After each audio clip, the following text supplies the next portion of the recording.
These are the faces of the United Nations.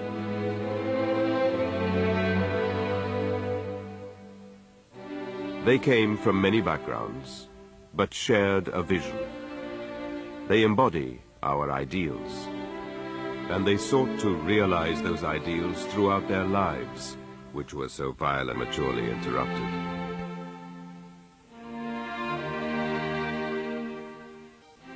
"22 faces of our consciousness, 22 aspects of our common humanity." Remember when you told me 3 to 6 months? Yes. Together, they were the United Nations. I said yes. As individuals, each left his or her own mark on our lives. Each of us recalls them through a different prism. They were and they remain mothers and fathers, sons and daughters, husbands and wives, brothers, sisters, colleagues, and friends. Each have different memories of them, some of them overlapping, others entirely separate. But we are unanimous in recognizing the unique place they occupy in our hearts and in the history of the United Nations. They came to Baghdad, men and women from many different countries and backgrounds.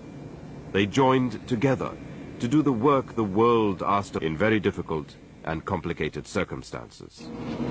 Hi. Hi. Welcome to Baghdad. Thank you. We have a huge task ahead, and one that my colleagues, I'm sure, will help me carry out.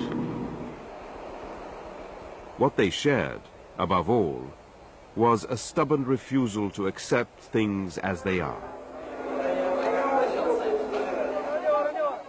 They rebelled against the status quo too many accept.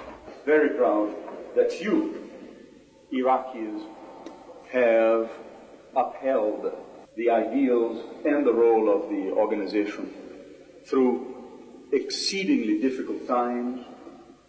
They believed that despite everything, the United Nations can and should respond to the grievances of the forgotten and voiceless of this world. Mixed in with this desire to live life fully with spirit, passion, and enthusiasm, they had absolutely no patience for apathy, individual or collective, in the face of misery. They knew, intuitively, and through raw experience, what human dignity really is, what it really means.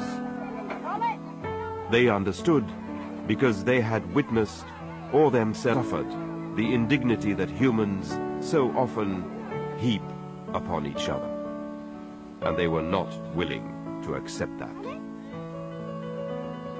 The United Nations is the sum of its parts.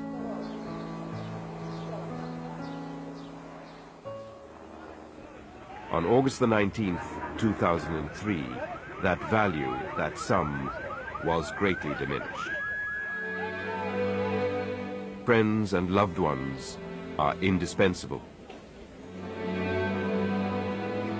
Our constant challenge in the years to come will be to live with the ever-present pain of their absence, to remember their inspiration, selflessness, and friendship, and through our actions, never to forget. May they rest in peace, and may we, like them, always find the strength to refuse to accept things as they are.